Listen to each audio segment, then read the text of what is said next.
back in full swing at work now. January is usually a longer month, but hey, at least we've had some fishing videos to watch this month, haven't we? So let's get 4 minutes on the clock. So here we go. Here's 4 minutes to answer some of your questions. Do you always position your seat box straight forward? Yes, I do. Simple as that. I mean, when I was growing up as a kid, it was always a case of a lot, especially on the natural venues where the wind could be bad. Just turn your back to the wind, and obviously a lot of the time then we used to use an umbrella. You used to get nice and comfortable, especially when you're feeder fishing, you know. But I don't really do that these days. Sometimes to get an umbrella in like that on a lot of these venues, especially commercials, you're actually sat out on a platform, so it can be a little bit difficult, especially when the wind's strong, to get an umbrella in. But no, I don't use an umbrella. I have said that I will start using one more, especially as I'm feeder fishing. There's no reason why I shouldn't be more comfortable in winter. But I'll be totally honest with you and tell you that the main reason why I don't fish with an umbrella is because I can't really see what's going on around me. That's what it is. Because I'm always match fishing, when you've got a brolly up, it kind of blocks your line of sight and you're not always aware of what's happening around you. And connected directly with that is why I always have my box facing forward, even when I'm feeder fishing, because I can obviously look left and right, and I've just got more of an idea of what's happening around you. Because in matches, you can only make decisions based on A, on what you're catching, and B, on what's happening around you. So without that information, it can really affect your decision making in matches. Will you be fishing any of the major contests this year, i.e. Fishomania Mavers? I don't think I will. I've nothing against those competitions. It's just there are that many other feeder competitions out there now, which is, I'm certainly not complaining. I think it's fantastic. We've got so much choice as regards fishing now. You know, we can fish Canal Masters, Feeder Masters, there's Riverfest.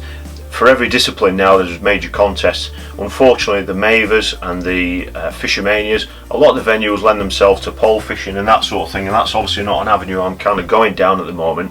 So no, it's just because I haven't got enough time on the calendar to fish those competitions. But if I wasn't going down the feeder route like I am doing and enjoying myself so much, then yeah, of course, I'll sometime in the near future I may possibly chase one or two of those events. Do you ever miss pole fishing? I do. I love pole fishing, absolutely love it. I had a lot of results fishing with the pole, doing well, especially when I was younger. I love fishing short with the pole, 6 meters. When you're fishing quick, fast, I used to love speed fishing, especially fishing shallow for hide and silvers. I used to love all that. Still do love it, I just don't get a chance to do it. And yeah, of course I'll be doing it again in the future, of course I will. Do you think Lee Carey and Will Freeman will win the Feeder Masters pairs? They're going to be hard to catch. That's all I can really say. They've got such a good lead. They have two individual 17-pound weights in the first 2 rounds of the competition, and that's when a lot of the weights were being caught, obviously. And when you get a lead like that, it's hard to pull that back. I think they may hold on. I'll be honest with you. No offence, Lee and Will. I don't want you to, because I want me and Richard to win it.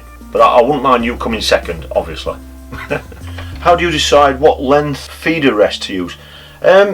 Basically, the shorter the rod, the shorter the feeder arm. I have 2 different sorts really. I've got a shorter one that's only about, I don't know, 60, 70 centimetres, and I use that for rods that are 11 foot and less. Once I get to 12 foot, 13 foot and 14 foot rods, I then go to the longer feeder arm that a lot of you have probably seen with the two legs on. 2 legs on it. I've overrun again, I'm sorry. With the longer feeder arm with the 2 supports on, just for stability. And that's purely because when you're fishing with longer rods like that, obviously there's more bounce and instability there, so a longer feeder arm will allow you to stabilise that rod.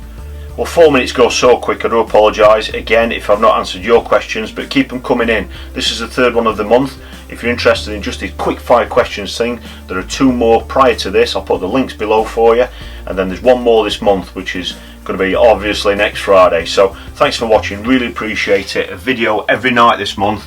If you haven't subscribed, just click subscribe. It's free and it'll keep you in the loop with all future video uploads. Loads coming this year, loads coming. Thanks for watching, have a great weekend.